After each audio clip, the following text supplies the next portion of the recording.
Hi, I'm Eddie Johnson, forward for the Seattle Sounders, and you're watching Footballer TV. Hey yo, this is Sean Paul, the girls I'm overall and dancing and flossing, you don't know. What them say? Footballer. Footballer scene. I'm addicted to Footballer scene. I'm addicted to Footballer scene. I'm addicted to you. You're my addiction. Now, you are an inspiration to a lot of people and a great motivation to the kids that are watching, the professional soccer players who have given up. And how does that make you feel now? First of all, thanks. It feels good. To me, I'm just a normal person. And I do a lot of interacting with my fans on Twitter. And I've had a lot of them say the same thing that you just said to me. And I think those are the defining moments in my life where it hits me to be like, oh man, people really do look up to me, not only for just me playing soccer on TV, but everything that comes with it, the battle and the adversity.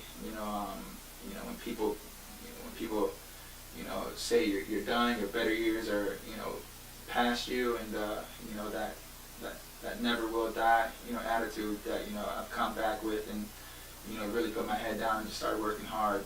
It's really inspired a lot of people. So that's when that means more to me than scoring a goal, a game-winning goal, or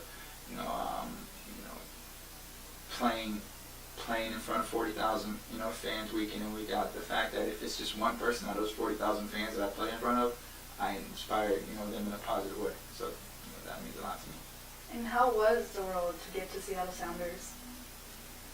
It was a pretty bumpy road. I was a free agent when I came back from Europe in the summer of 2011 in May, and it was pretty a rough homecoming. I lost my cousin had passed away.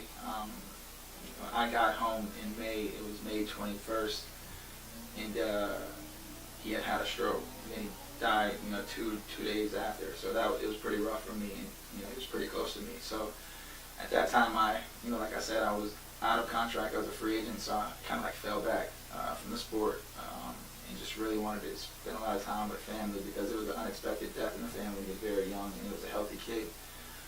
So I took a couple months off, and then you know how it is when you're your own boss, and it's the first time in my career where I can do what Eddie Johnson wants to do. You start to get too comfortable. So 3 months went by. 4 months went by, 5 months went by, and I'm like, man, I'm loving life. I've worked hard, I've earned some good money. I can afford, to take some time off. So 6 months went by, 7 months went by, and then I get a call from actually Freddie Adu. It's funny because I was in Florida and he was down working out at IMG at the Bradenton Sports Academy. He was getting ready for his preparation for the under-20, World Cup qualifiers. And he's like, man, I know you're in Florida. I know you got a lot going on. You should come down here and just work out. I'm down here. So I was like, you know what? It's been 7 months. I was like, it is time for me to get back in shape and figure out where I want to be in the January transfer window. So I went down and started working out at IMG, and just put my head down and just busting my butt. And Seattle was down there for preseason. And Chris Henderson, the technical director, he was down there and he reached out to me. He got my number and he reached out to me because I was with him in Kansas City before I went to Europe. And he said, if you're more than welcome to come train with us, while you're down here. So I spoke to my agent and I was like, so what do you think?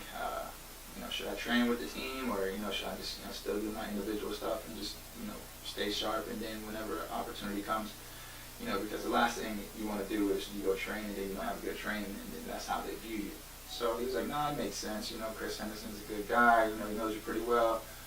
Seattle's a very good team. It could be a good opportunity for you. So I went and I trained, and my first training session, I remember I was excited. I was a bit nervous too. I'd been out of the game for 8 months, and it was a good training session for me. And I got along with all the players the first day of training. First impressions are everything. I thought I made a good first impression, and Ziggy reached out to me after the game, and the rest is history.